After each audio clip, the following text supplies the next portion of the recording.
அனைவருக்கும் வணக்கம். இன்று பிரதோஷ வழிபாடு செய்வதால் என்ன பலன் என்று பார்க்கலாம். பிரதோஷ காலம் என்பது பாவங்களை போக்கி நல்ல பலன்களை தரும் புண்ணிய காலமாகும். ஒரு காலத்தில் அசுரர்களுக்கும் தேவர்களுக்கும் நீண்ட போர் மூண்டது. மரணத்தை தவிர்க்கும் அமிர்தத்தை தாங்கள் உண்ண வேண்டும் என்று தேவர்கள் விரும்பினார்கள். திருமாலை வணங்கி வேண்டினர். திருமால் அளித்த ஆலோசனையின்படி மேரு மலையை மத்தாகவும் 1000 நாவுடைய வாசுகி என்னும் பாம்பை கயிறாகவும் பூட்டி வாசுகியின் வால்புறம் தேவர்களும் தலைப்புறம் அசுரர்களும் நின்று பார்க்கடலை கடைந்தார்கள்.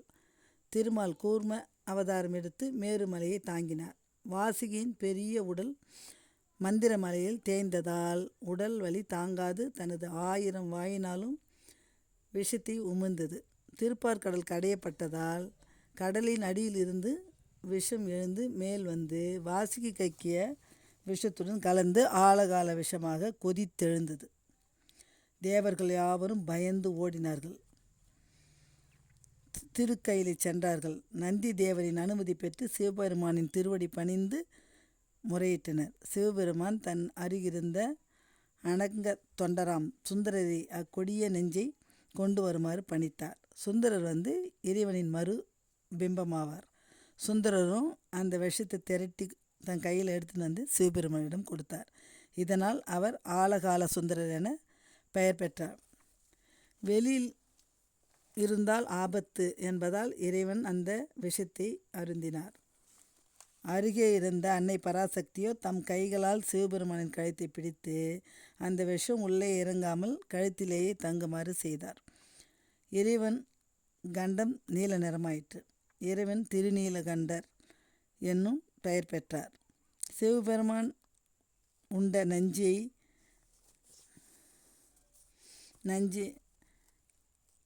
அம்பிகை ஆக்கிய காரணத்தால் அமுதாம்பிகை என பெயர் பெற்றார். நஞ்சை கண்டத்தில் அடக்கிய எம்பெருமான் பிற உயிர்கள் துன்பம் அடையக்கூடாது என்பதற்காக சிறிது நேரம் மௌனமாக இருந்தார். அந்த நாள் ஏகாதசியாகும். இந்த நாளில் தேவர்கள் உண்ணா நோம்பிருந்து சிவபெருமானை வழிபட்டனர். அதற்கு அடுத்த நாள் துவாதசி அன்று தேவர்கள் தமது விரதத்தை முடித்து கொண்டு மகிழ்வுற்றனர். அதற்கு அடுத்த நாள் திரியோதசி திதி அன்று இதுவரையிலும் துன்பத்தில் இருந்து வந்த உயிர்கள் எல்லாம் இன்பம் அடையுமாறு உமாதேவியார் காண சிவபெருமான் கைலையம்பதியில் இருந்து தமது திருக்கரத்தில் தமருகும் திரிசூலம் ஏந்தி நந்தி தேவரின் இரு கொம்புகளுக்கு இடையே திருநடனம் செய்தார். இரவும் பகலும் சந்திக்கும் சந்தியா காலத்தில் ஆடியதால் இந்த நடனம் சந்தியா நிருத்தம் என பெயர் பெற்றது. ஒவ்வொரு மாதமும் வளர்பெற தேய்பெற ஆகிய இவ்விரண்டு காலங்களிலும் வரும் திரியோதசி திதியில் சூரியன் மறைவதற்கு முன் மாலை 4:30 மணி முதல் 6 மணி வரை பிரதோஷ காலம் என்பது. இறைவன் விஷம் உண்ட பின்பு சந்தியா நிறுத்த நடனமாடியது சனிக்கிழமை திரியோதசி திதியில்.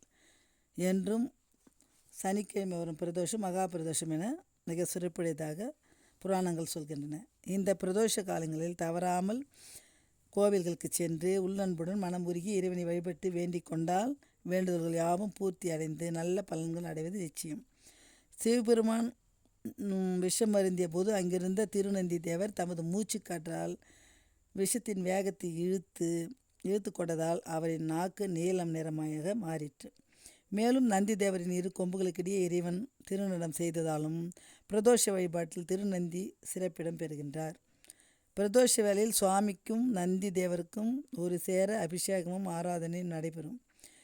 திருநந்தி தேவருக்கு அருக்கம்புல் மாலை போட்டு 13 நெய் தீபம் ஏற்றி வழிபடுதல் சிறப்பு. பச்சரிசியில் வெல்லம் கலந்து நெய்வேத்தியம் செய்வது சிறப்புடையதாகும். நந்தி தேவரின் இரு கொம்புகளின் இடைவெளி வழியே சிவலிங்க தரிசனம் செய்வது மிகவும் சிறப்பு. இயல்பாக திருக்கோவில் வலம் வரும் முறையிலிருந்து சற்று வேறுபட்ட நிலையில் பிரதோஷ காலத்தில் வலம் வர வேண்டும். இதனை சோமசுக்த வலம் என்பர்.